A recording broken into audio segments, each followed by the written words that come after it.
Bonjour, mon nom est Jean-Christophe Poirier. Bienvenue dans le podcast Humain 360. Notre mission est de vous aider à reprendre le contrôle sur votre santé. On va donc parler à plein d'experts de la santé qui vont nous faire découvrir des facettes cachées qu'on peut utiliser pour améliorer notre bien-être. On va aussi aller découvrir les humains derrière ces experts-là, avec des histoires passionnantes qui, on espère, vont vous inspirer à devenir le meilleur de vous-même. Bonjour tout le monde! Allô Sophie! Allô! Pour ceux qui sont en direct, bonjour, merci d'être là. On est aussi, on enregistre le podcast Humain 360. Je prends le temps d'expliquer, Humain 360, c'est une plateforme d'éducation et de formation en santé intégrative, autant pour les professionnels de la santé que le grand public. On organise aussi le plus grand rassemblement en santé multidisciplinaire au Canada, qui est le Congrès de la santé intégrative. On organise aussi des plus petits événements qui sont les sommets, dont hier était la dernière journée et je me dois de parler un petit peu de ça parce que c'était une expérience incroyable. Puis tu l'as vécu un petit peu, Sophie, quand tu es venue l'année passée au Congrès. Quand on rassemble les professionnels de la santé ensemble et qu'on leur donne le temps de discuter de santé, et non pas de maladie, mais de comment donner la santé, puis en donnant la santé, on règle aussi un paquet de problèmes de santé. Il se crée, puis tu l'as dit, du capital, je te reprends, je te cite, du capital conversationnel. Écoute, c'était d'une énergie tellement positive. On a eu des conférences, on a eu des ateliers en lien avec les conférences. Puis après ça, on avait des moments pour partager avec ça. Fait que ça a été un 4 jours absolument mémorable. Notre prochain sommet de la santé intégrative va être au mois de mai au Spiceman. Fait que c'est un 4 jours. On est entre 80 et 100 professionnels de la santé. On partage des passions communes. C'est vraiment, j'avais besoin de le dire parce que ça vient de finir hier, puis j'ai encore des frissons de l'expérience qu'on a eue.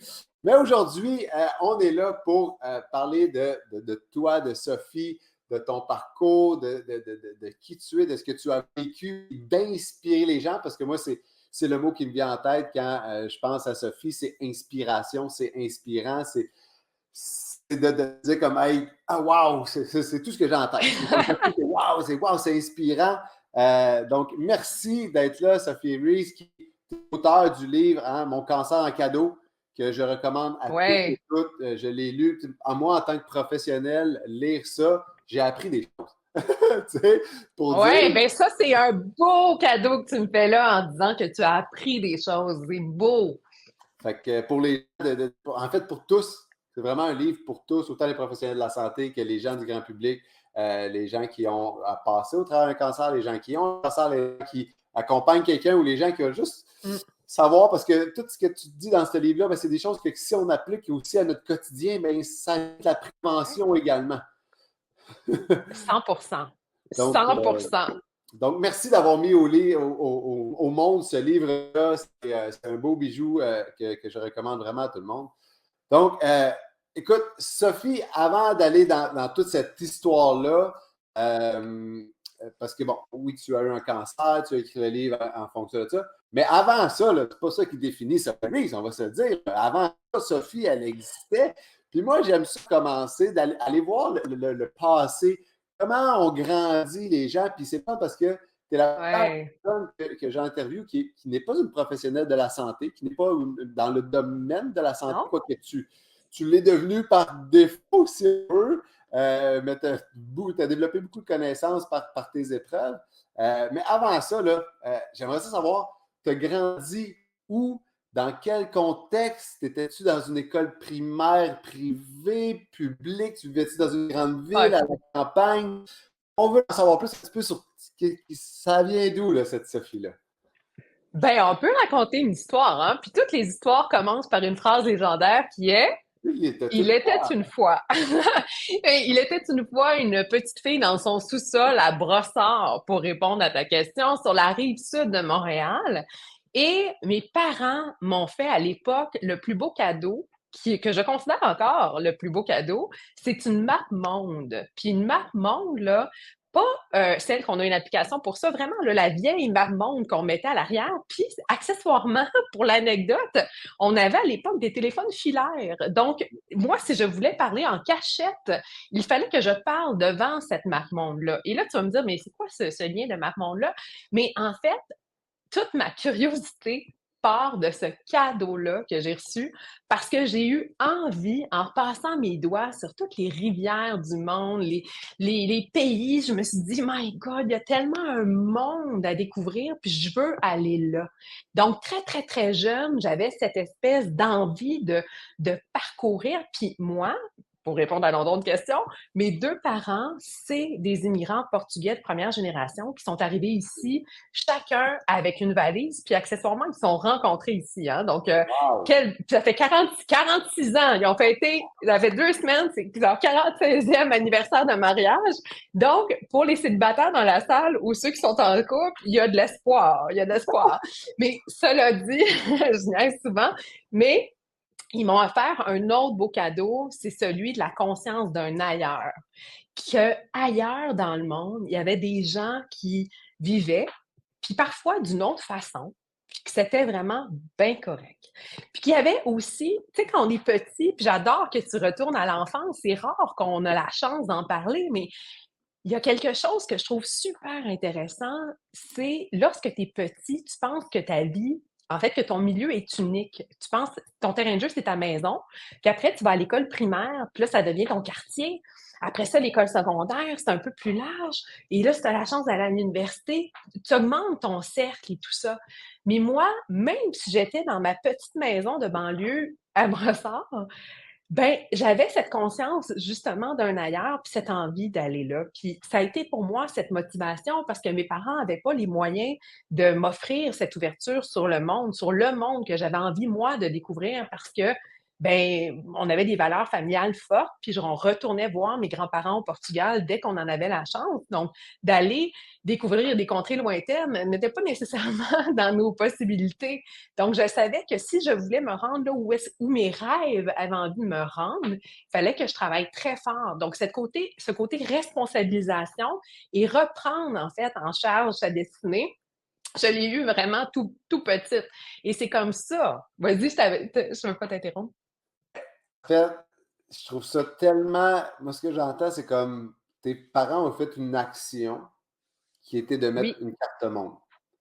Eux autres ne se ouais. sont pas dit, on va mettre cela parce que ma fille va vouloir voyager, puis probablement que leur intention était peut-être, mais c'est un geste positif, hein, on s'entend, c'est Ouais, quelque chose les cartes montres, effectivement, ça pique la curiosité. oui. Il y en a plein des choses comme ça.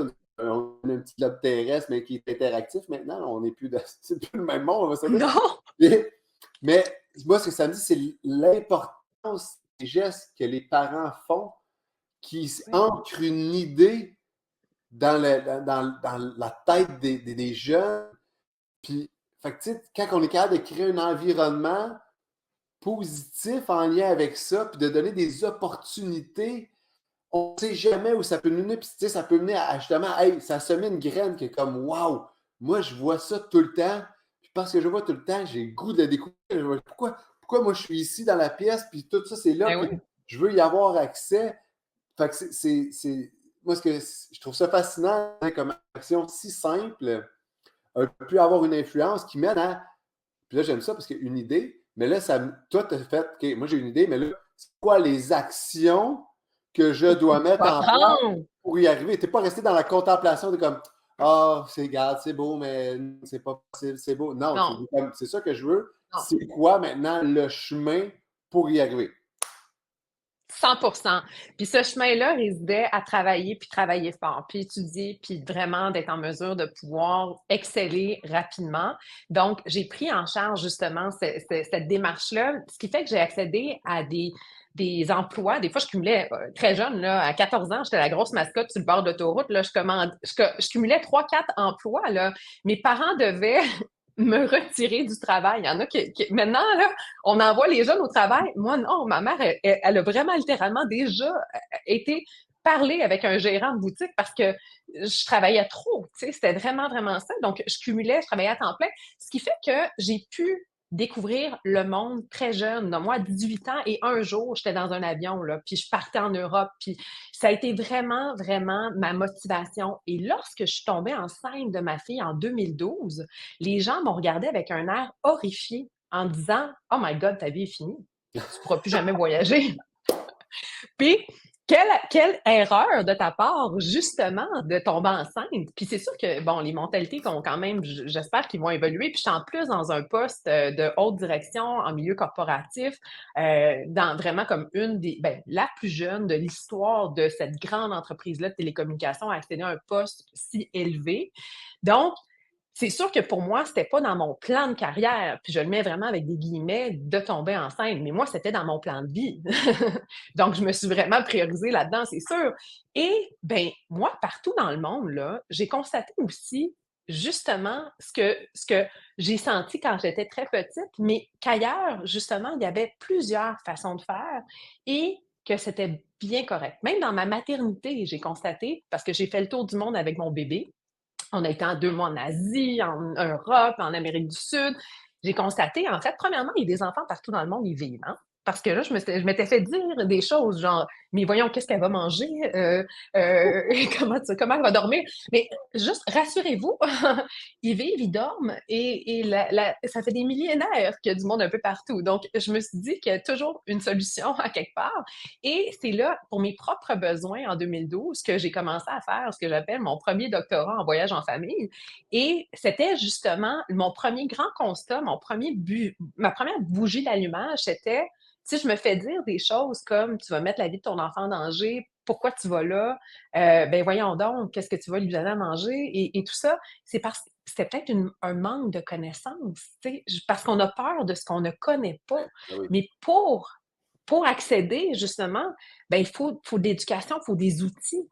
Et c'était resté dans ma tête en me disant, puis dans ma vie, j'ai toujours cette posture-là de me dire, ben, on a deux choix. Quand on arrive à une situation comme ça, c'est soit qu'on chiale ou qu'on prend action. Et moi, j'ai toujours été du côté de on prend action. Mais en 2012, c'était pas le moment de prendre action nécessairement pour ça. Donc, j'ai continué à travailler, je suis retournée au bureau et là, j'ai recommis une grosse erreur en 2015. Je suis retombée encore enceinte. Et non, je le dis à la blague. Mais parce que là, en fait, j'avais encore là dans mon entourage du monde qui me disait, oui, oui, c'est facile avec un, mais là, avec deux, t'as pas compris, tu sais, puis ça va être encore. Puis là, je suis repartie avec les deux enfants, le conjoint. On a pris tout le monde dans les bagages, puis on a fait encore le tour du monde, rebelote. Et c'est là, justement, où, en 2016, ben, l'opportunité de refaire, en fait, de me poser la question, qu'est-ce que moi, je fais présentement? Est-ce que c'est toujours aligné avec où je voudrais être? Et c'est comme ça que je me suis posée professionnellement la grande question du pourquoi. Pourquoi je fais tout ce programme en accéléré, je travaille j'étais à prime brûlée, donc je n'étais pas du tout dans un équilibre de vie non plus. Et je me suis dit, mais est-ce que ces compétences-là que j'ai acquis au cours des dernières années, dans ce temps-là, écoute, ça faisait presque 20 ans déjà que j'étais sur le marché du travail, puis pourraient être transposées dans un autre métier qui pourrait changer mon monde, donc mon bien-être, le bien-être de ma famille, puis avoir un impact peut-être plus grand sur ma vie puis celui des autres. Et c'est là que l'opportunité, en fait, que j'ai pris la décision de quitter la grande entreprise et l'opportunité de cofonder La Ruche, qui est une plateforme de développement économique qui reprenait, en fait, toutes mes qualités de mettre les gens, de créer des liens, de mettre les gens ensemble dans l'innovation, dans la technologie. Vraiment, c'est tout qualifié pour moi et c'est ce que j'ai fait aussi. Puis parallèlement, pour revenir à mon histoire de curiosité, parce qu'il y a toujours un lien et d'outils, ben c'est là où j'ai créé en 2016, mais après le livre en 2018, le guide des parents voyageurs, donc la plateforme Bébé Jetlag, qui est en fait, qui maintenant, là, en 2024, regroupe plus de 37 000 parents voyageurs québécois qui s'entraident et se nourrissent d'informations validées, certifiées, mais aussi teintées de mon expérience, de mon expertise. Et ça, ça a été en fait ma première réalisation dans cette espèce de logique-là de vivre, apprendre, comprendre, consolider, transmettre, créer un impact. Donc ça a été pas mal mon histoire de vie. Et tout allait très bien. Tout allait très bien. Je veux juste revenir, parce qu'il y a des choses bon, tu es une grande voyageuse. Moi, je ne suis pas un grand voyageur. J'ai fait mon premier voyage, c'est Constance, hein, au Portugal cet été. C'était la première fois que j'allais en Europe. Wow! Et c'était la première fois que ma femme aussi allait en Europe. Puis on y était avec les enfants. Puis, tu sais, je pense que souvent, ce que les gens, c'est qu'ils ont un modèle en tête. Hein? Tu sais, OK, tu voyageais Mhm. seul, tu faisais tout ça. Là, tu vas voyager en famille. Tu vas-tu pouvoir faire tout ça? Ben, possiblement que non. Ça va s'adapter, tu sais. Non. C'est l'adaptation, on dirait que les gens ont peur de, ben là, je ne pourrais plus faire ça. Fait que, ben non, mais si tu ne peux pas faire ça, ben, tu vas découvrir autre chose. C'est comment les gens. Puis comment c'était ton Ouais. voyage avec tes enfants? Ben, c'était un défi. Tu sais, déjà que Mais c'était oui! notre premier voyage en Europe, mais là, en plus, avec les enfants, fait que là, nous autres, hey, premier voyage en Europe, on va faire ça, tu sais. Puis avec les enfants, ben, eux autres veulent faire ça. Fait que de faire coordonner ça, tu sais, au bout de la ligne, ça a été une expérience super enrichissante, puis on a passé des moments extraordinaires. Il y a eu des moments où on était comme, on avait le goût de s'arracher les cheveux aussi, parce que bon, c'était notre premier, puis on n'avait pas consulté c'est ça. Voilà, on était Ben, je sais pas. Écoute, il va falloir que je t'envoie par la poste le guide des parents voyageurs qui a été réédité en 2024. Donc là, il est tout voilà, neuf, tout beau. Donc, voilà, au voilà. mieux, je te le remets en personne lors du congrès. On va faire ça. Je pense que ça Ouais, va être encore plus efficace.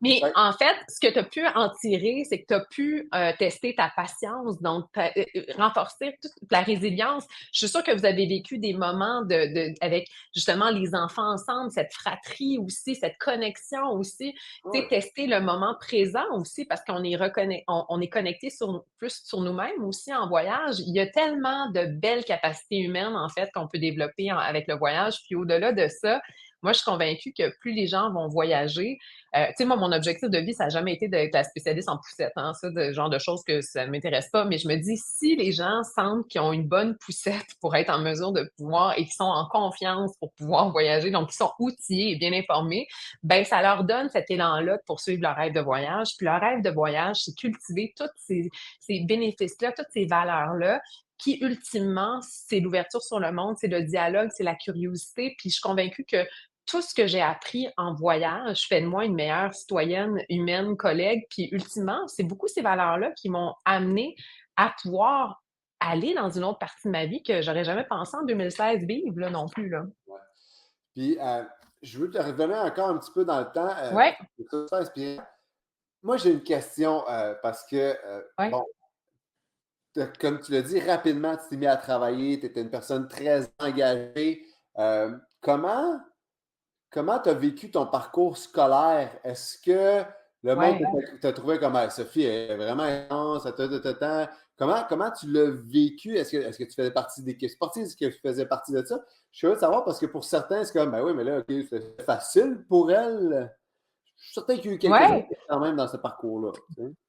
Ben, moi, j'ai fait vraiment un parcours au public aussi pour répondre à ta question dans une des pires écoles secondaires de la Rive-Sud où présentement un détecteur de métal à l'entrée. Donc, disons que je ne peux pas dire que je suis issue des grands collèges. Par contre, je suis extrêmement fière d'être ambassadrice de la grande campagne de l'Université de Montréal. Et ça, quand ils m'ont approchée, ça a été pour moi euh, puis je suis très engagée, tu l'as dit, dans différentes causes, mais l'éducation et la santé, c'est vraiment deux causes qui sont importantes pour moi, extrêmement importantes. Et l'innovation passe souvent par l'université. Fait que cet engagement-là, en fait, je me dis, tu sais, je viens pas de ce milieu-là, puis que le milieu reconnaisse l'apport, en fait. Je trouve ça beau, puis j'en suis vraiment fière. Donc, ouais, vraiment. Donc, j'ai fait, en fait, vraiment moi, souvent, je porte pas tant attention à ces études-là parce que je travaillais tellement qu'on dirait que le travail prenait le dessus, mais j'avais beaucoup de facilité à l'école.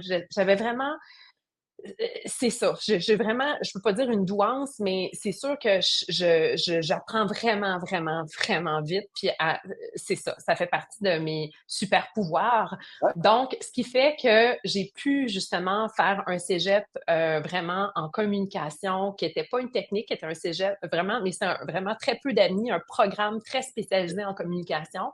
Ce qui fait que lorsque j'ai terminé après 2 ans, j'ai pu tout de suite me faire engager en relations publiques, puis commencer à avoir, après ça, à 19 ans, j'avais ma propre agence, Sophie Reiss Relations publiques. Et justement, ma carrière a beaucoup commencé parce que j'ai fait mon université en même temps que je travaillais à temps plein, puis j'étais au cégep en même temps que je travaillais à temps plein. Donc, ça veut dire que ma première journée de congé, je Ouais. l'ai eue comme à 23 ans. Au niveau social, Ouais. comme t'as-tu profité si tu n'avais pas tu sais, c'est pas la vie standard du cégep et de l'université qui, ouais, on se pète la face tout le Non, monde. non. En fait, la boisson n'était pas dans mon option, puis parce que moi, j'ai toujours su, à partir de 15 ans, que se réveiller le samedi matin, c'était à 9 heures qu'il fallait que je sois au travail, puis de très, très, très, très bonne humeur. Donc, non, j'ai vraiment eu beaucoup... j'avais cet objectif-là qui me tenait, puis qui était plus fort que tout, puis j'ai tout mis en place pour atteindre cet objectif-là. Que j'ai re-questionné après, à 33 ans, quand je me suis posé cette grande question du pourquoi. Je dis pas que c'est la bonne façon de faire, mais je dis juste que ça a été... Tu sais, moi, je dis souvent que chaque histoire est unique, c'est la mienne. Donc, moi, mon cercle d'amis, que j'ai encore beaucoup, c'est des amis que je me suis fait au travail. C'est des amis où est-ce que je côtoyais quand j'avais 15, 16, 17 ans dans une boutique que je travaillais au Mail Champlain. Puis, tu sais, c'est ça, ça a été. J'avais pas nécessairement ce. En tout cas, j'ai pas trop connu les clubs étudiants et tout ça. Par contre, j'étais la première à organiser les voyages étudiants pour tout le monde, puis, et puis d'être la première engagée, tu sais, et vraiment militer pour promouvoir les talents des gens qui m'entouraient, mais d'une autre façon, à ma façon. Est-ce que je me trompe si je dis, c'est parce qu'au sommet, justement, on parlait de la santé mentale, il y a une chose qui m'a marqué, c'est dans la vie, les gens n'ont pas tant de problèmes d'attention, c'est pas nécessairement un manque de concentration, c'est peut-être un manque d'intention. Moi, ce que j'entends Ouais, quand j'entends Sophie, c'est Sophie, elle avait une intention. Quand elle se réveillait le matin, elle savait pourquoi elle se réveillait. Fait qu'elle fait des décisions autour qui peuvent être moins standard, si on veut dire, moins comme le ouais. reste de la masse. Il devenait facile parce que ton intention, elle était claire. Et là, il y en a beaucoup qui disent, oui, mais moi, je suis sur la 4, 5, 6. Je ne sais pas ce que je veux faire plus tard dans la vie. Je pense que toi, tu avais nécessairement un métier en tête, mais tu avais une passion que tu avais développée, entre autres en regardant ta map. Ouais. Ça, je pense que c'est. Je me dis, c'est là que les jeunes doivent regarder. Tu n'es pas obligé de savoir ce que tu veux faire. Tu es juste d'avoir quelque chose que tu aimes pour créer une intention. Puis après ça, Ouais. ça mènera où ça va mener, tu sais.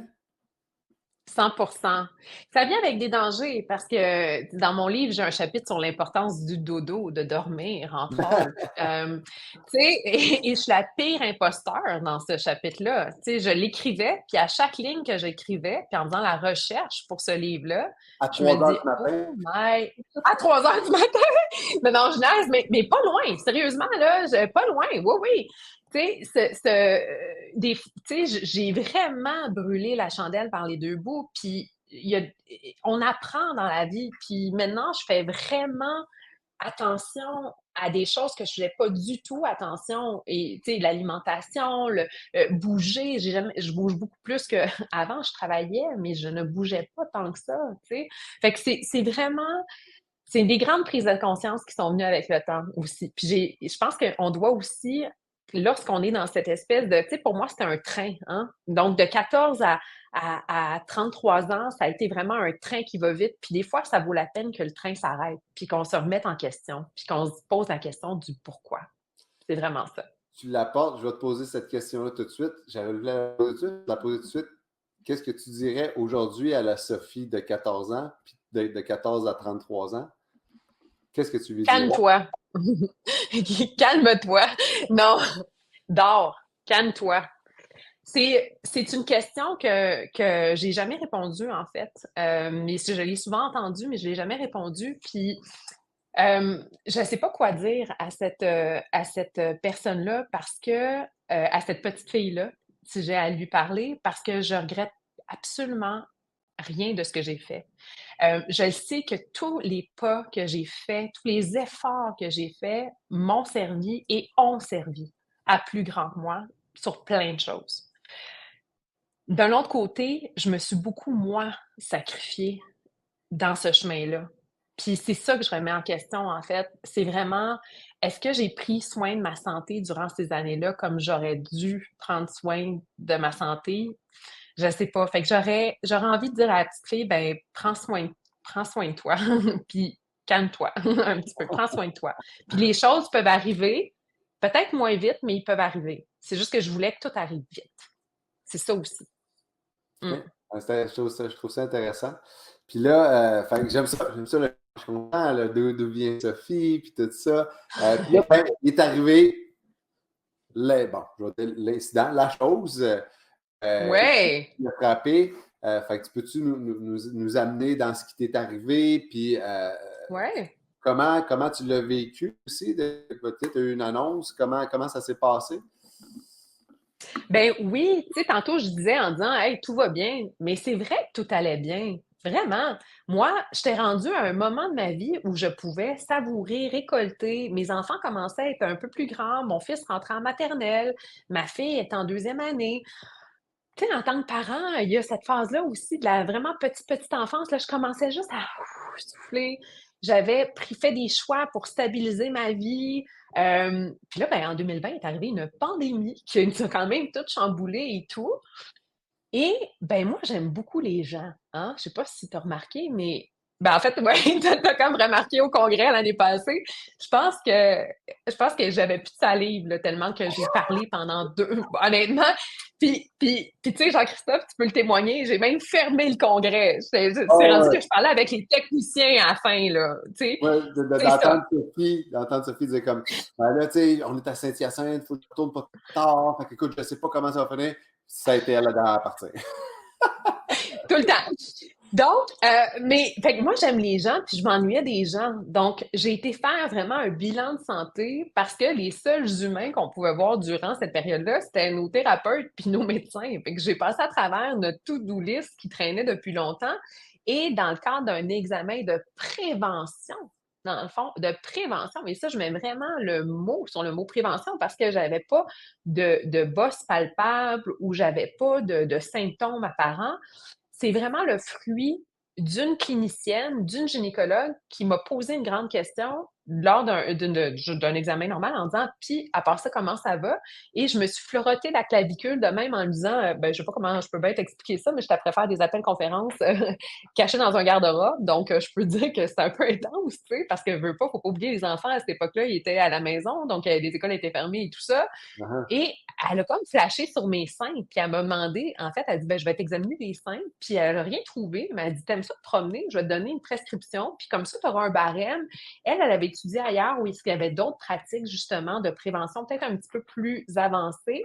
Donc, elle croyait beaucoup à cette prévention-là, et je le sais que c'est un privilège, je le nomme, parce qu'au Québec, c'est vraiment à partir de 50 ans le dépistage systématique. Donc, moi, j'ai embarqué à 38 ans, dans le fond, dans cette opportunité-là d'aller faire une mammo et une écho. Et c'est là qu'on a trouvé, en fait, dans mon sein droit, caché une tumeur qui était très agressive, qui a été vraiment découverte de façon fortuite, sans aucun antécédent familial, hein, parce que, encore là, c'est une fausse croyance que les cancers du sein sont forcément tous ou en très grande majorité génétiques. Ce n'est pas vrai. Donc, je n'avais absolument pas d'antécédents ou de prédisposition. Et ben voilà. Fait que j'ai eu cette nouvelle-là le 4 décembre confirmée. Et c'est là, en fait, le 4 décembre où ben, je me suis encore mis dans une posture de est-ce que je chiale ou est-ce que je prends action? Et dans ce cas-là, c'était clairement pas pour prendre action pour les autres. C'était prendre action pour moi. Parce que quand j'ai eu ce diagnostic-là, j'avais aucunement envie de survivre. Et là, je sais que quelqu'un qui m'entend va faire survivre. Non, non. Moi, j'avais envie de vivre et de très bien vivre et de passer à travers tout ça là, avec le moins d'effets secondaires, puis avec le plus de bonheur, de douceur, de vitalité, nomme tout ce que tu veux, là, c'est ça. Et le privilège aussi que j'ai eu, c'est que j'ai eu ce diagnostic-là en 25 minutes. Puis là, ben, il y a peut-être des gens qui vont friser les oreilles parce qu'ils vont dire, ben, c'est un privilège, 25 minutes, mais ah oui, quand même, quand même. Puis durant ces 25 minutes-là, principalement, ça a été une liste d'effets secondaires qui m'ont été, et de traitements qui m'ont été comme mis de l'avant et tout. Puis là, tu viens d'avoir la nouvelle. Puis moi, ça faisait 2 semaines que j'avais déjà l'air d'une vraiment là, d'un chevreuil sur le bord de l'autoroute, là, allumé par les phares, parce qu'il y a on n'en parle pas, mais la phase d'investigation, donc entre le moment où est-ce qu'ils trouvent une anomalie et on a le diagnostic, c'est une phase qui est extrêmement difficile, extrêmement difficile. Puis ça, moi, ça a duré 2 semaines parce que clairement, il fallait une prise en charge rapide quand on a trouvé le tout. Mais au Québec, ça peut durer jusqu'à 17 semaines où est-ce que des femmes peuvent vivre l'enfer dans le cadre d'un cancer du sein. Donc, c'est extrêmement difficile, cette phase-là. C'est incroyable. J'ai Mais connu. j'avais déjà. Ouais, c'est pas évident. Donc, quand je suis arrivée là, tu l'as dit d'entrée de jeu, moi, je suis pas spécialiste de la santé, absolument pas. Je suis une curieuse, mais pas une spécialiste de la santé. Mais je me suis donné comme justement comme défi de trouver des solutions à tous ces, ces potentiels effets secondaires et voir est-ce que je suis en mesure de prévenir ça. Mais mon premier réflexe, ça a été encore là de m'éduquer. C'est vraiment, vraiment ça. Donc, de m'éduquer. Donc, de prendre là, le temps et la curiosité. Puis c'est sûr que j'ai des privilèges. Je suis lettrée. Juste de savoir lire, c'est déjà un privilège. De savoir comment avoir un ordinateur et fouiller pour des sources fiables, pas Google, là, des sources fiables, d'accéder et d'être capable d'interpréter des études en anglais. Parce qu'encore là, c'est pas toujours toutes les études qui sont en français. Donc, ça aussi, il faut le nommer, c'est un privilège, mais c'est aussi un état d'esprit de se donner le droit et de prendre action pour aller vers ces ressources-là. Donc, par moi-même, il y a Philippe Brouillard qui en parlait justement, mais avec Gaétan Brouillard à la conférence, en fait, au congrès l'année passée, de l'importance de choisir ses mots. Puis ça, j'y crois. Moi, je me sachais un cartable, OK? Puis c'était vraiment le cartable guérison. Puis tranquillement, dès le 4 décembre, je me suis mis à nourrir ce cartable guérison-là, que j'ai pas appelé maladie, là, je l'ai appelé guérison. Puis là, je cumulais toutes mes recherches, là. J'étais le pire cauchemar de l'histoire de l'humanité hospitalière. J'envoyais des ordres du jour à mon infirmière pivot, OK? Pour que les médecins soient prêts lorsqu'elle allait me recevoir. Fait que ça donne un niveau d'intensité. Mais tu sais, des fois, là, on a peur aussi de poser des questions. Mais ce que je me suis rendu compte, là, c'est qu'il était content. Il était content, c'est sûr qu'il me trouvait intense avec mes questions, mais il me sentait engagée dans mon processus de soins. Et ce, pas mal dès le départ. Puis j'ai questionné, j'ai re-questionné, on a poussé plus loin. Il y a même une première chimiothérapie qui m'avait offerte, puis en challengeant, en questionnant, ensemble, on s'est rendu compte que peut-être c'est l'autre qu'il nous fallait, puis on a revu le protocole dans quelque chose de plus innovant parce que j'avais été chercher toutes sortes d'études aux États-Unis, puis on en a discuté, puis on l'essaie. OK, on le fait. Puis c'est ça que j'ai trouvé beau, de pouvoir me permettre de parler d'égal à égal avec mon personnel soignant, puis qu'ensemble, on soit plus fort, puis qu'on fasse partie de cette aventure-là ensemble. Ça a été un beau cadeau.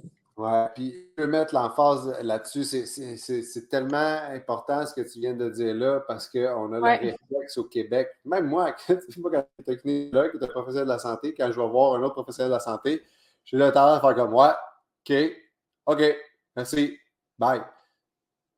Alors que on prend comme acquis que cette personne-là a toutes les connaissances et qu'elle a la bonne réponse comme ça.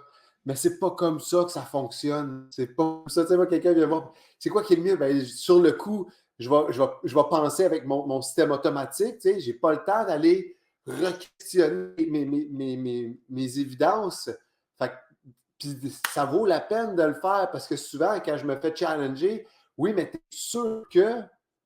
T'as un peu, attends un petit peu. Hey, t'as un peu, t'avais raison.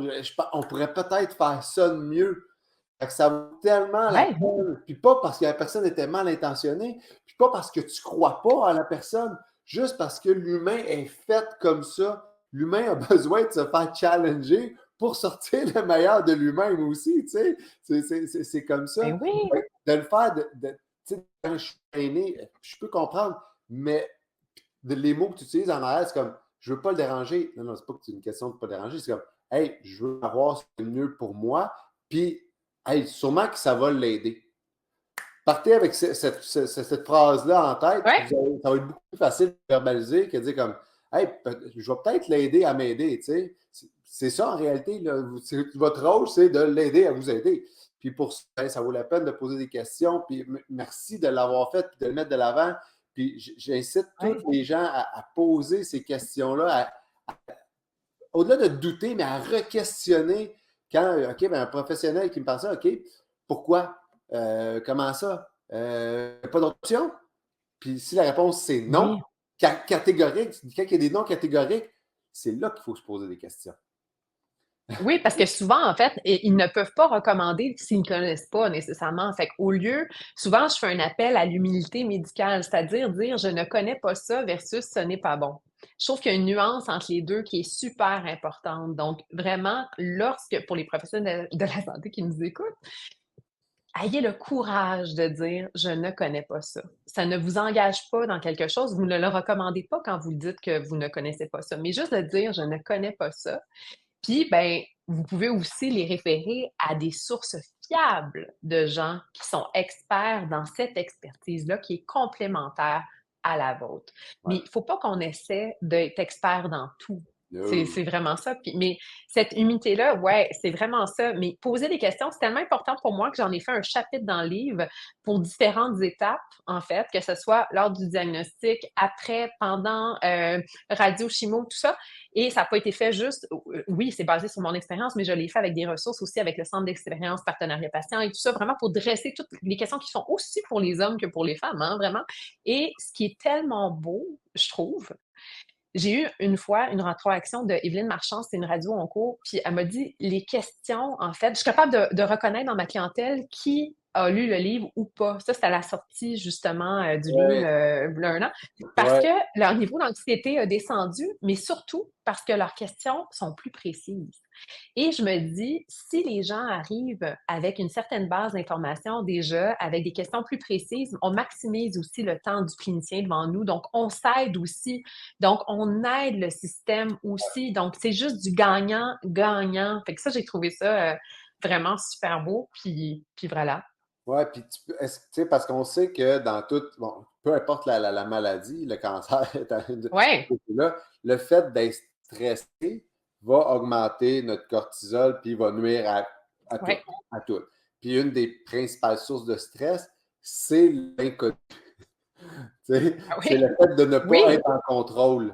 Donc, tu sais, les gens souvent, c'est comme, ils laissent ça, puis ils espèrent. Puis comme tu l'as dit, pour toi, le 2 semaines entre OK, il y a quelque chose qui s'en vient, je l'ai L'horreur. pas encore. Parce que là, c'est de l'inconnu, c'est du non-contrôle. Il n'y avait rien que tu pouvais faire pour ça. Il fallait que tu attendes. Puis là, tu as été chanceuse, parce que comme tu dis, ça n'a pas été si long que ça.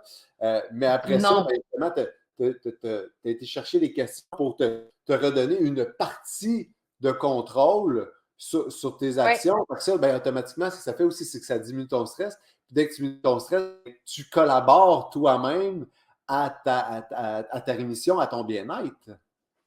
À 100%. Puis, tu sais, c'est vraiment, tu sais, souvent, moi, j'adore Sonia Lupien, c'est comme, je l'aime d'amour. Puis, souvent, tu sais, l'impression de contrôle, déjà là, tu sais, une impression, parce que ça reste que, moi, à chaque jour que j'allais en chimiothérapie, même si je faisais ce que je croyais être tout en mon possible, j'avais aucune garantie que le lendemain, j'allais pas me réveiller tout croche.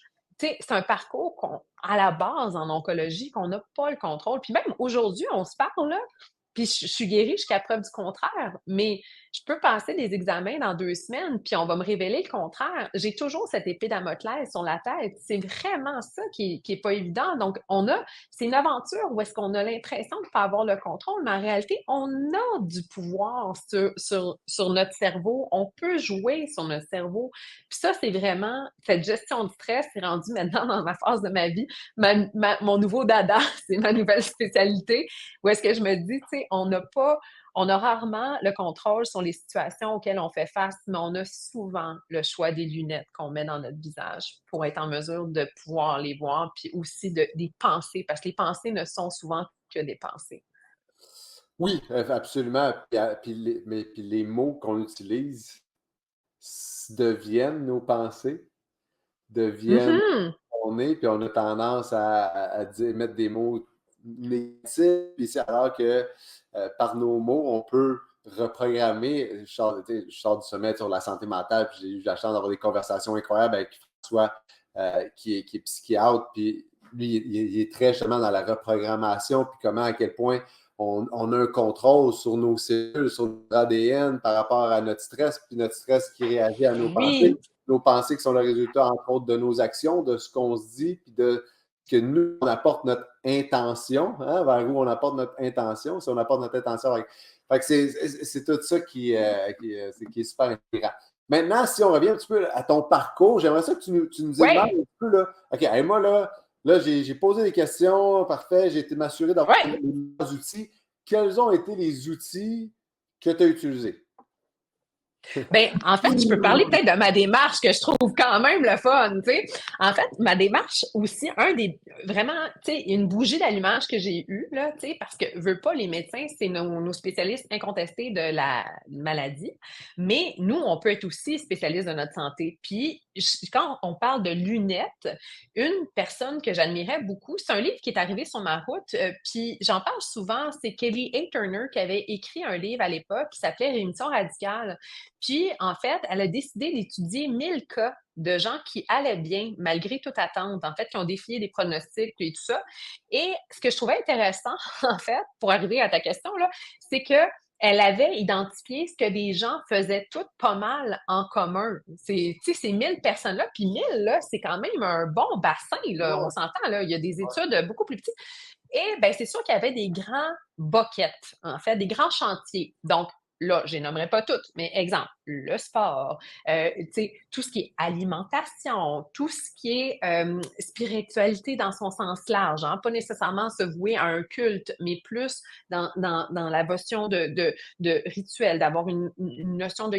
Bon, il y a peut-être quelque chose une force qui est là. Et avoir des relations saines, et etc., etc. Donc, moi, je me suis dit, ben, j'ai envie de les mettre, ces lunettes-là. Parce que j'ai envie d'être la 1001. Donc, vu que je viens justement du milieu des affaires, pour faire le pont avec ton début de conversation, de dire, ben, comment mon passé influence mon futur, et vu que justement, une de mes forces, c'est de rassembler, ben, je me suis dit, pourquoi que je ne deviendrais pas justement PDG de ma santé et que j'allais bâtir mon conseil d'administration, puis comme n'importe quelle entreprise qui se part. Puis moi, mon objectif, pour revenir encore là à ce que tu disais, ma vision, là, c'est d'aller bien, puis de bien vivre. Donc, comment je peux atteindre cet objectif-là? C'est en ayant cette meilleure équipe-là. Puis autour de la table, oui, il y avait mes médecins qui étaient là, mais j'ai mis autour de la table pas mal tous les départements des spécialistes dans chaque département. Donc, je ne peux pas dire que j'ai tout fait. Mais non, même tout ce que je le dis d'emblée dans mon livre, là, dans la section 3, il y a 100 choses qui contribuent, qui sont démystifiées, qui contribuent au bonheur, bien-être, vitalité. Mais je peux dire qu'une des premières choses que j'ai faites, c'est vraiment de m'éduquer sur l'alimentation. Ça a été pour moi mon pilier numéro 1, ça a été l'alimentation. Puis moi, je mangeais bien quand même, dans le sens que je n'étais pas quelqu'un qui consommait nécessairement beaucoup d'aliments transformés, je cuisinais, j'optais bio, mais ça reste que toutes les connaissances qui ont en lien avec ma condition précise, j'ai été m'entourer de Véronique Bourbeau, que pas beaucoup connaissent, qui est devenue ma fidèle alliée. Puis quand je suis sortie de son bureau, je me souviendrai toujours, c'était le 16 décembre 2020, j'ai pris l'autoroute pour retourner à la maison et j'ai arrêté chez Avril et j'ai fait la plus grosse épicerie de ma vie avec vraiment avec des aliments que je ne savais peut-être même pas épeler, ou en tout cas des suppléments, puis toutes sortes de trucs que je connaissais pas. Mais vraiment, le plus gros virage, ça a été l'alimentation, 100%. 100%, c'est là où j'ai introduit le jeûne chimio que pas grand monde connaissait nécessairement. Donc vraiment de réduire une réduction calorique très, très, très, très faible la journée avant, pendant et après chaque traitement. Puis moi, je suis une gourmande. Je l'ai dit d'entrée de jeu. Mes 2 parents sont portugais. Moi, j'ai été élevée à l'huile d'olive, là. Je veux dire, non, mais c'est ça, là. Moi, mes 2 parents sont portugais. Tu sais, moi, mon père, quand il m'appelle, là, bonjour ma fille, ça va bien? Qu'est-ce que tu as mangé aujourd'hui? Ben, il le dit avec un accent. Parce que c'est pas ça va bien, ça compte pas ça va bien, parce qu'il sait que ça va bien, tu dis oui. c'est qu'est-ce que tu as mangé aujourd'hui, parce qu'il sait que ta journée est dictée, ça va vraiment bien si tu as vraiment bien mangé. T'sais, une journée que tu as juste mangé une sandwich, ça va pas bien. Ça, c'est vraiment, vraiment, vraiment ça. Fait que, tu vois, ça vient de cette culture-là. Donc, pour moi, puis j'ai jamais eu fait de régime de ma vie où je me suis jamais restreint de rien. Fait que, ça a été pour moi le plus beau cadeau, c'est cette conscience-là. Et c'est quelque chose que 4 ans plus tard, j'implante encore dans ma vie au quotidien. C'est une nouvelle façon de faire, c'est une nouvelle façon de penser, de consommer, vraiment, ça a été un des plus beaux cadeaux. Ça a été vraiment ça. La journée, en fait, j'ai commencé ma chimio, puis la veille, j'ai été m'acheter des skis de fond. Puis ça, c'est très drôle, parce que j'ai jamais fait de ski de fond. Puis parce que je me dis, il y a quelque chose de méditatif avec la nature, et tout ça, cette connexion-là, vraiment des techniques respiratoires, ça a été pour vraiment un beau chantier d'exploration.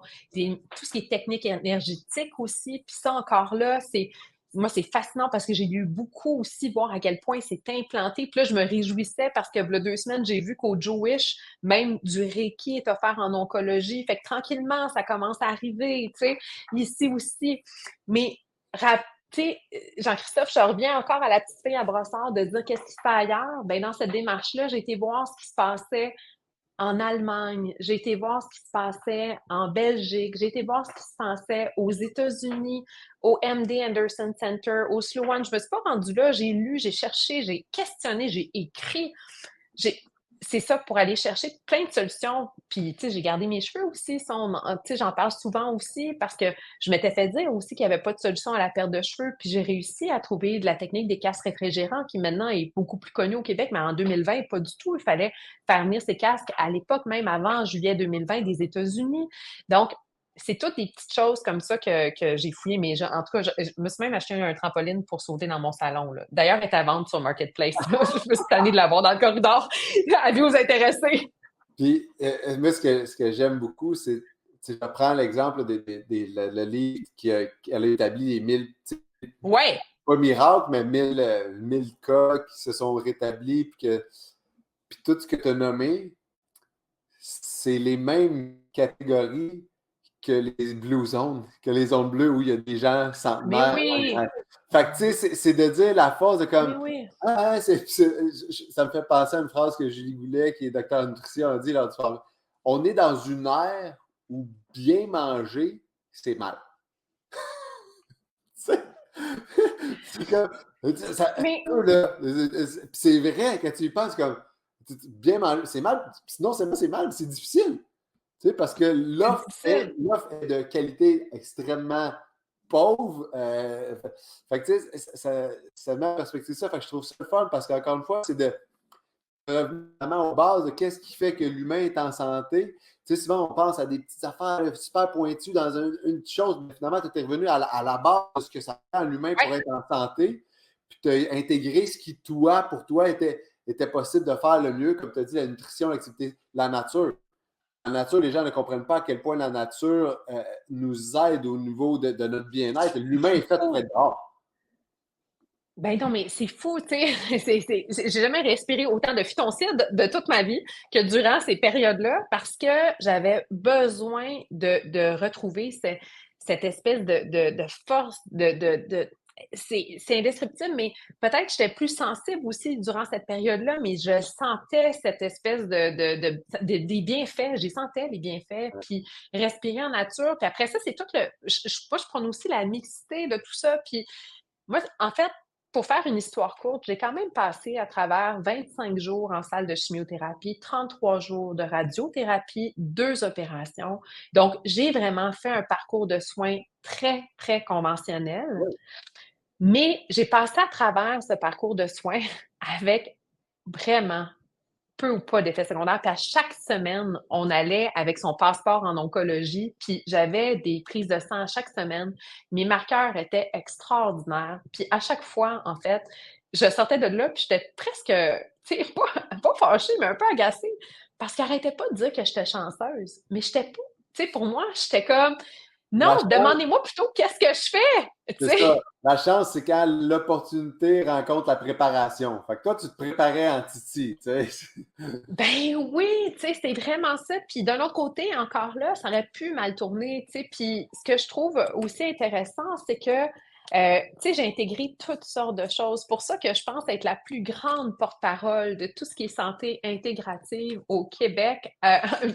Vraiment, là, ou ambassadrice plutôt que Ouais, porte-parole, je le porte, je le sens, mais j'ai rien à vendre. Dans le sens que je ne suis pas une professionnelle de la santé et je ne prône pas pour aucun, pas plus pour aucune pratique qu'une autre, là. ouais, La seule chose que je crois profondément, c'est que tout peut faire du bien. Il faut vraiment se questionner sur qu'est-ce qui est juste pour nous, aller trouver des ressources fiables, c'est vraiment ça. Puis travaillons en équipe ouais, aussi. Puis ce qui peut être bon pour moi ne l'est pas pour quelqu'un d'autre non plus. Fait que absolument. c'est ça qui est vraiment beau. En tout cas, je suis vraiment pour le maillage et le travail d'équipe. Ouais, ben, écoute, tu décris ce qu'on est en train de bâtir avec la santé intégrative puis Humain 360. C'est C'est ça qu'on fait. fou! On essaie de créer de plus en plus justement de ressources fiables qui sont au courant de ces choses-là, puis qui, comme tu l'as dit tout à l'heure, qui reconnaissent que, hey, écoute, moi, je ne connais pas ça, mais j'ai rencontré tel expert qui, lui, je pense qu'il va connaître ça, tu sais. Ben, c'est pour ça que je suis sortie du congrès l'année passée. Puis pour moi, ça a été un moment marquant, le congrès. À quel point j'ai trouvé ça magnifique qu'autant de professionnels de la santé, mais aussi des curieux, puis monsieur, madame, tout le monde qui était là aussi, qui regardaient dans la même direction. Puis pour moi, c'était ça mon intention quand je me suis mis à écrire ce livre-là. Parce qu'au bout du compte, tu sais, juste pour comment je suis arrivée au livre, oui, j'ai passé à travers tout ça, je l'ai fait, mais en ayant cumulé autant de data, autant d'informations, c'est là où j'ai repris un peu le même processus que lorsque j'ai écrit mon premier livre, de me dire, ben, coudonc, moi, quand je tombais enceinte de ma fille, justement, en 2012, on m'a donné le mieux vivre. Hein, tu sais, le guide, là, Oui, pour pas tuer ton enfant, là, il donne ça, OK?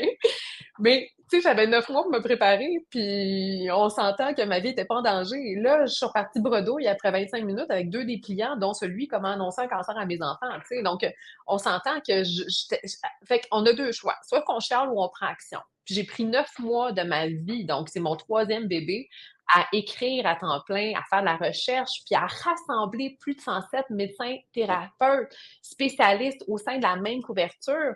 Puis lors du lancement qui a eu lieu en février 2023 au CHUM, ce que j'ai trouvé beau, c'est un peu comme le congrès, c'est que tous ces gens-là étaient mélangés et regardaient dans la même direction. Fait que pour moi, cette émotion-là que j'ai vécue l'année passée au congrès, puis que je vais revivre parce que clairement, je vais être là, fait que venez me jaser, OK?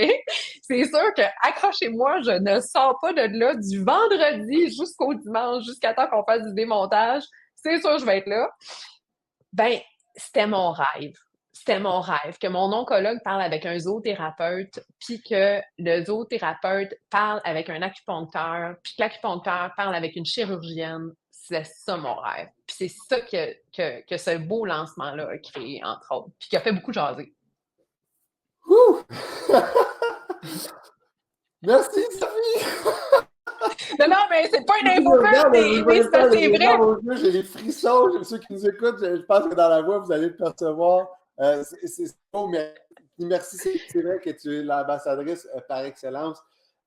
Puis merci de tes mots pour le congrès. Puis on a hâte de t'y revoir. Puis on a hâte de voir tout ce monde-là. De nettoyer plancher avec de nettoyer plancher à la fin de la journée puis tout ça. On va faire Mais rien non, de mais mieux moi après j'y ici, là. crois. J'y crois. Puis maintenant le nouveau chapitre de ma vie est beaucoup concentré justement à faire des conférences. Puis un des beaux cadeaux, c'est lorsque on m'invite en entreprise dans des entreprises par rapport à parler avec des gens qui ne sont pas nécessairement dans le milieu de la santé, comme moi, puis je leur raconte ce parcours-là. Ouais. Puis, bon, ben, tu sais, j'ai des modules et tout ça. Et je leur fais réaliser justement tu sais, leur pouvoir de miser sur leur propre pouvoir d'agir aussi, puis Ouais. puis peu importe les situations, des fois au bureau, juste dans des situations qu'on vit au bureau de 9 à 5, donc de reprendre ce pouvoir-là, puis toutes ces ressources qui sont autour de nous et accessibles, puis que, tu sais, moi je pense que vous, tu sais, avec Humain 360, vous mettez vraiment la barre euh, aspirer justement à ce monde meilleur-là, mais en mettant des outils concrets et à rassembler le monde. Puis, tu Tu sais, c'est vraiment dans le sens que j'ai pas des parts personnellement, on n'a pas de lien d'affaires entre nous deux. Donc, c'est vraiment, vraiment un témoignage de cœur. Fait que j'ai vraiment hâte d'être là au mois de janvier. Puis écoute, ça m'appelle, tu sais, tu dis, depuis le début, tu as le choix de chialer, tu as le choix de te mettre en action. Ouais. Hein? Puis, tu vois, nous autres, notre mission, l'Humain 360, c'est de donner le pouvoir à l'humain sur sa santé. Et maintenant, Oui. écoute, je te cite encore une fois parce que tu as des. Puis, ça va nous amener sur le prochain sujet de patient à participant. Non seulement c'est une belle phrase, mais ça va plus loin que ça. Là. Ben, vraiment. Tu sais, moi, je fais beaucoup de vraiment, puis ça, cette phrase-là, là, je l'ai dite à mon lancement, elle est même captée, je n'arrête pas de la redire, elle est dans le livre. Je pense que je l'ai même dit, à tout le monde en parle. J'aime vraiment cette phrase-là parce que je la sens. Moi, mon rêve, là, ça serait qu'on change le mot patient pour participant. J'aimerais qu'on change le mot patient pour participant. Je trouve que l'importance des mots, on en a parlé tantôt. Ce mot-là est fort. C'est une autre posture. Je participe à ma santé. Je participe. Je me responsabilise. Je me culpabilise pas. Il faut faire attention. Il y a une nuance entre les deux. Je me responsabilise. Il y a un respect qu'on doit reprendre, un engagement qu'on doit reprendre. Et ça, je trouve ça beau. Et j'ai une amie de longue date qui est une personne qui est extraordinaire, que j'aime vraiment beaucoup, mais qui, avant tout, fait des choses extraordinaires. On a des parcours de vie qui sont complètement différents, mais en même temps complètement similaires. Oui, c'est incroyable. Puis ça fait 20 ans que je la connais. C'est quelqu'un que j'aime vraiment profondément. Elle s'appelle Joanie Lacroix. C'est elle qui est derrière le projet de Pastel Fluo. Pastel Fluo, c'est une série documentaire. En fait, la première saison a été diffusée à tout.tv et après ça, même reprise TV5 Monde dans 42 pays, gagnante du prix Numix pour la meilleure série documentaire. Elle a tout fait ça de son propre chef suite à une histoire qui est parallèle à la mienne, qu'on a vécue au même moment. Donc, en 2016, dans ces eaux-là, c'était comme un moment où est-ce qu'on changeait nos vies. Quand moi, je me posais la question du pourquoi, elle aussi, elle se posait la question du pourquoi. On a lancé nos projets parallèles dans le temps à l'époque avec Bébé Jetlag et tout ça. Pastel Fluo, c'est des documentaires qui ont de l'impact. Il y en a un d'ailleurs qui est sorti sur l'éducation et le prochain, en fait. Il y en a un autre aussi sur tout ce qui est la puissance du féminin que vous irez voir, qui est magnifique aussi. Toujours, c'est gratuit, c'est sur tout.tv. Mais le prochain, il va être en ondes à partir du 15 novembre et il va s'appeler Santé intégrative de patients à participants. Et c'est 1 heure de documentaire bonbon où est-ce que la seule chose que je vous promets, c'est que vous allez sortir de là avec tellement de frissons, puis tout votre cœur là va être rempli là, puis c'est extraordinaire. Fait que c'est vraiment la vision, elle est très elle est unique. Luc Bourg, qui est le réalisateur aussi, est extraordinaire. Je peux vous garantir que ça va vous donner espoir. Ça, en fait, j'allais dire, ça, puis aller au congrès, ça vous donne un bon feeling, mais imaginez quand le documentaire est diffusé dans le congrès. Et là, ben, le documentaire sera diffusé aussi. Scoop, Sophie, tu viens de donner un scoop! Ben, en tout cas, je donne pas plus de détails. Mais ce que je veux dire par là, c'est raison de plus de vous inscrire au congrès, en plus de me jaser là, à côté du rack de recyclage puis de poubelle. Là, ben, vous allez avoir la chance de vivre un moment qui se vit pas nécessairement non plus derrière sa caméra, pas derrière sa télé chez eux tout seul. C'est un moment rassembleur, puis je pense qu'il va y avoir beaucoup de frissons. Puis il y a aussi beaucoup de spécialistes que tu connais qui vont être au congrès, qui sont aussi dans le documentaire aussi, parce que Joanie, elle a été à la rencontre de médecins qui osent pratiquer différemment, de thérapeutes aussi qui ont des spécialisations extraordinaires et qui viennent vraiment en aide en complément de mon histoire, oui, mais aussi de la sienne, parce que dans le documentaire, c'est pas juste mon histoire à sert d'excuse, hein, ma curiosité sert d'excuse, mais ce n'est pas moi c'est toutes ces belles expertises qu'on met en lumière et tout ce qui est le stress, hein, parce que tu as été dans des questions plus intimes au début mais ça, je me dévoile aussi dans ce documentaire-là, où est-ce que l'impact du stress, tu sais, puis des fois, tout l'effort qui est derrière ces choix-là, quand on décide de s'engager dans notre vie, dans notre société, ben ça vient aussi avec des fois de la fatigue, puis tout ça. Fait qu'on on traite de la fatigue, on traite du stress aussi, puis en tout cas, bref, ça Non, puis écoute, je prends le temps de te remercier parce que tu nous as mis en contact quand tu as fait comme là, tu as peu, mettre ça sur le pastel fluo, ce projet-là, puis on va collaborer ensemble. Vous allez voir Humain 360 et Pastel Fluo collaborer parce que nos missions sont communes, puis notre énergie, 100%. notre vision aussi sont communes. Fait qu'on est extrêmement heureux de pouvoir devenir partenaire de Pastel Fluo, puis du lancement, puis justement de faire le visionnement parce que lors du congrès, donc on va avoir une soirée popcorn au congrès qui va être ça. Donc, vous allez avoir plus de détails pour ça, mais les gens qui vont participer au congrès, qui s'inscrivent, ça va faire partie de l'inscription, cet accès-là. Donc, ouais, c'est un beau projet. J'ai le goût de... pour finir, fait que là, écoute, merci, ça fait 1 heure, je sais que t'es en plus... disons, on pourrait continuer, là. Longtemps, mais pour conclure, je veux te remercier encore pour l'inspiration, hein, je l'ai dit au début, je pense que les gens maintenant comprennent pourquoi j'ai dit inspiration et wow, c'est ce qui définit pour moi, c'est ce qui me définit. Où Sophie s'en va, là? Oui, Sophie, elle s'en va. En fait, je veux continuer à prendre parole. C'est vraiment ce que j'aime le plus présentement, là, vraiment dans ma vie, là, c'est justement d'avoir ces tribunes comme conférencière un peu partout. J'aime prendre parole. Cette transmission, je suis encore dans cette vague-là où est-ce que c'est vraiment la chose que j'aime le plus au monde. Donc, vraiment de continuer dans cette vague-là.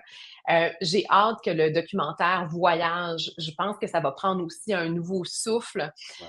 J'aimerais prendre part, en fait, j'en vais dans l'univers, à un grand projet, en fait, qui va être encore plus concret par rapport à cette valorisation du prendre soin de soi, dans le fond, de la santé intégrative. J'aimerais beaucoup continuer, en fait, d'œuvrer un peu plus dans cet écosystème-là, parce que c'est un écosystème que je respecte, que j'admire et que j'aime énormément.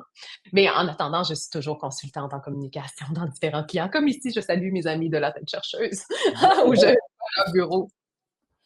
Puis, puis je te le souhaite, puis je pense que ça va être bénéfique pour tout le monde si tu le fais. Puis nous autres, on t'a eu l'année passée comme conférence de clôture. Encore une fois, on a invité une professionnelle de la santé, mais d'inspirer les gens, puis c'est ça qu'on a besoin. Tu sais, souvent, on travaille tellement encore comme ça.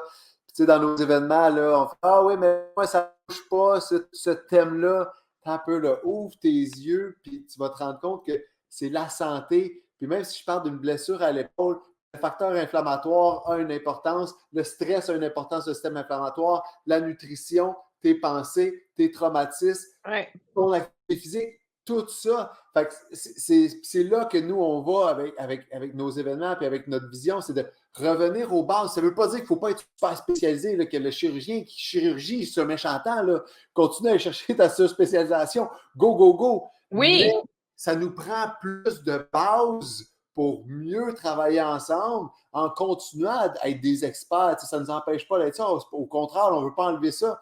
On veut venir soutenir ça, puis que les gens se retrouvent avec les bons experts plus rapidement.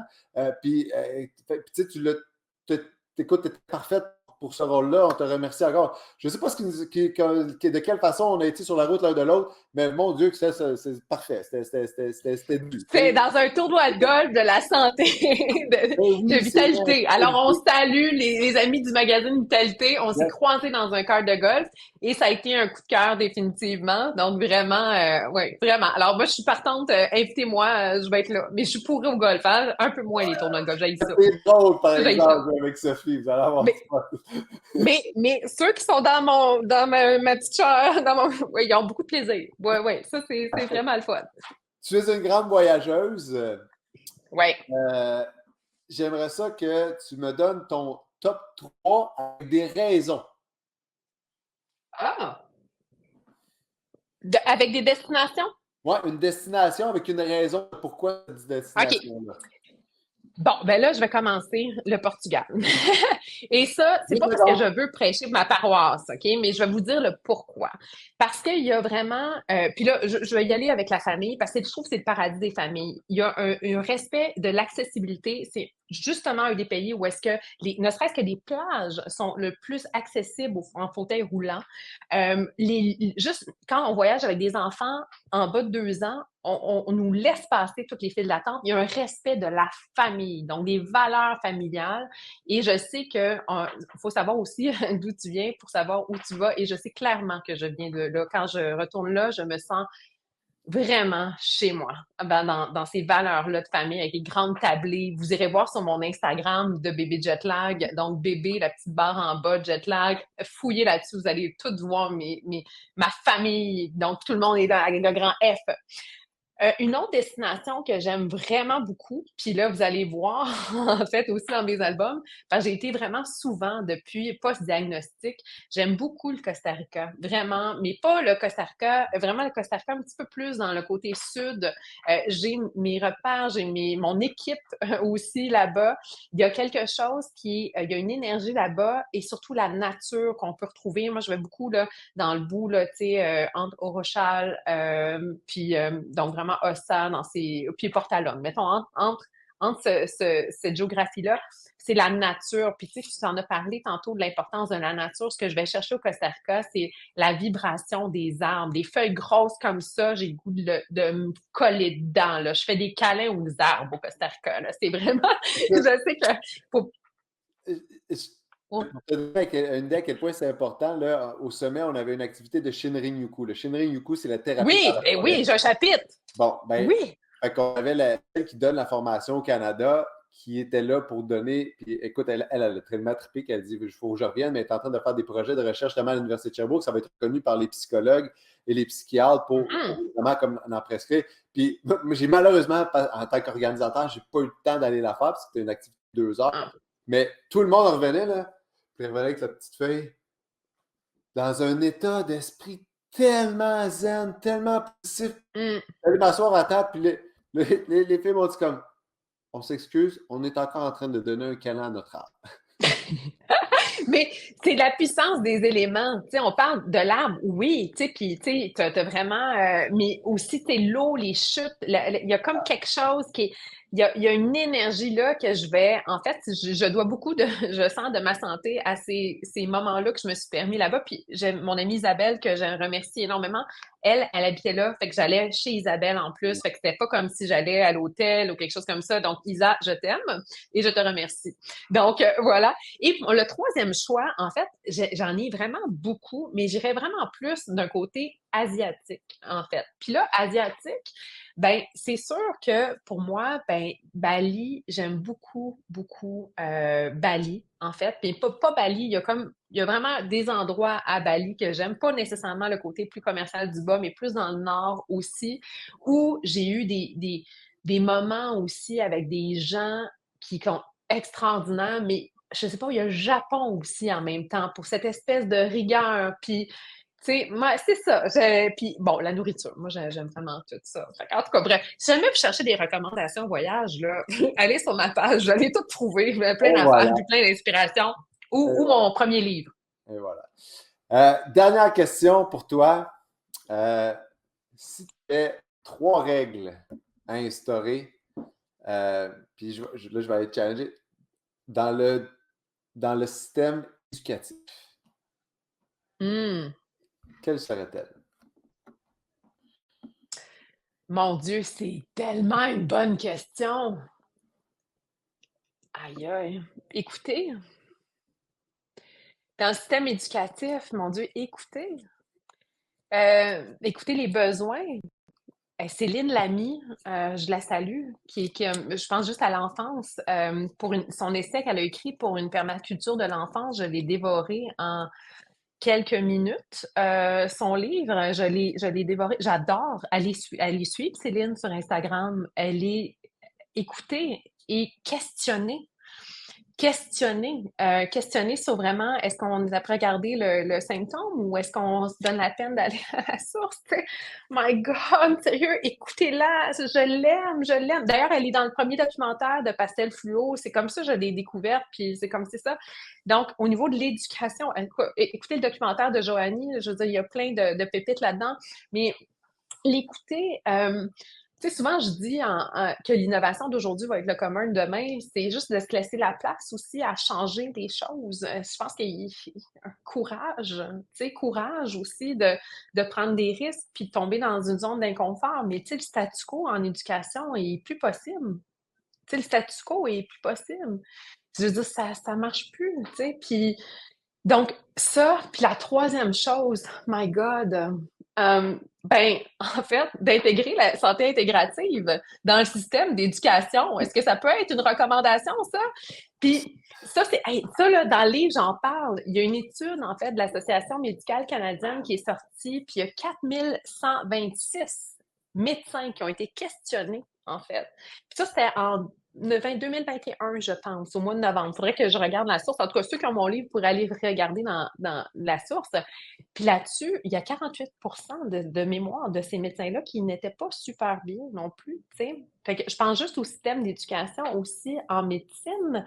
Ben, il y a peut-être justement cette ouverture-là de peut-être se dire dans les bancs d'école aussi, donc, d'apprendre d'autres solutions, mais de manière générale, pour les enfants, ceux qui sont à l'école, ben, tu sais, d'apprendre à jouer dehors, d'apprendre à socialiser pendant qu'on mange, de prendre le temps de manger aussi, de savoir reconnaître la différence entre un nutriment, tu sais, puis juste quelque chose qu'on ingère dans notre bouche. Toute cette espèce d'éducation-là aussi des modes de vie, puis aïe, je rêve que mes enfants apprennent ça à l'école. Je rêve que ça soit transmis, tu sais. Je rêve que, tu sais, que c'est ça. Je salue la professeure de mon fils, Audrey, qui a décidé de nous demander d'apporter des chaises parce qu'elle a décidé l'été passé, ben, vers la fin de l'année, de donner sa classe dehors. Puis en plein milieu, en plein centre-ville, ben, je veux dire, on est à Montréal, là, on n'est pas comme... Puis Audrey, je t'aime, tu sais, je t'aime. Je veux dire, c'est génial, tu sais. Fait qu'en fait, c'est un peu décousu, mon affaire. Mais ouverture, curiosité, écoute, changer les façons de faire, se questionner, puis d'intégrer dans le cursus cette espèce, ces notions-là qui, à mon sens, vont devenir vraiment la clé pour avoir des meilleurs citoyens aujourd'hui, puis pas juste de demain. Puis ça, c'est beau. Puis ça, c'est... revenons à former des humains. Ouais, ouais, vraiment. Vraiment. Donc, c'est vraiment c'est ça, des humains, des citoyens. Puis c'est dans le documentaire de Joanie aussi, le premier sur l'éducation, tu sais. Là, je veux pas, je me pose la question, c'est pas justement Céline qui le dit ou quelqu'un, en tout cas quelqu'un d'autre qui le dit, tu sais, en disant le système présentement est après former des travailleurs de demain. Mais non, on a peut-être besoin de se poser la question pour former des humains d'aujourd'hui. Ouais. C'est ça.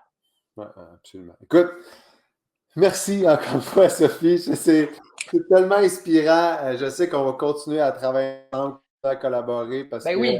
nos missions sont tellement communes. Ton énergie est inspirante. Donc, je te remercie encore mille fois d'avoir pris le temps de se parler aujourd'hui, de ce que tu as apporté à la société québécoise et plus par tes... De ne pas dire « Ah, j'arrête », mais de tomber en action. Fait que félicitations de choisir l'action. Puis c'est un choix que j'espère que tout le monde va peut-être s'imprégner ça. Ouais. C'est un choix que tout le monde peut faire. Il y en a pour qui, oui, c'est plus difficile. Hein, on va se le dire, c'est pas facile pour tout 100%. le monde. Mais on a toujours le choix de se mettre en action. Les actions ne seront pas les mêmes pour tout le monde. Ou le choix de laisser le contrôle, puis ça va où ça va. Fait que j'espère que on a inspiré plein de gens aujourd'hui à prendre ce contrôle-là. Merci beaucoup, puis j'ai très hâte à notre prochaine collaboration. Ah oui, alors on se voit, pour ceux qui écoutent, avant au lancement, peut-être le 14 novembre, où est-ce qu'on sera toutes les trois là. Donc, et sinon, ben c'est sûr qu'on se voit au congrès. Puis c'est où que les gens peuvent te rejoindre? Ça, c'est une bonne question. En fait, sur les plateformes de Un cancer en cadeau. Donc, si jamais vous voulez même ne serait-ce que revoir mon histoire en images, c'est comme mon journal intime, c'est ouvert à tous. Donc, Un cancer en cadeau sur Facebook ou Instagram. Mon LinkedIn personnel, donc Sophie Reiss, je suis assez active sur LinkedIn, donc vraiment, allez-y. Et sinon, pour ceux qui ont envie de voyager avec moi, vous pouvez me joindre aussi sur Baby Jetlag, donc babyjetlag.com, toutes les plateformes. Puis si jamais vous voulez pas tout prendre en note, allez sur sophiereiss.com, puis vous allez avoir tous les liens. Ça va être vraiment beaucoup plus simple. On va les mettre en commentaire de toute façon dans les notes. Pour finir, j'ai toujours une dernière question.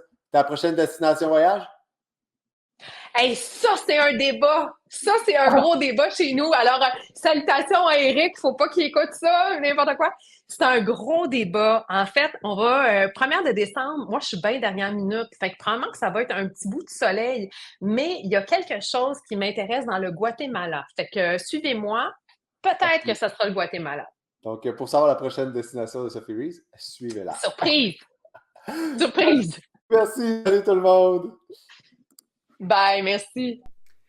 Et oui, déjà à la fin, vous avez aimé cet épisode-là, merci de partager avec les gens autour de vous, que ce soit en nous donnant une notification, des étoiles, partager pour faire connaître la bonne nouvelle, pour nous aider à accomplir notre mission qui est aider le plus de gens à reprendre le contrôle sur leur santé. Mon nom est Jean-Christophe Poirier, au plaisir de vous revoir dans le prochain épisode.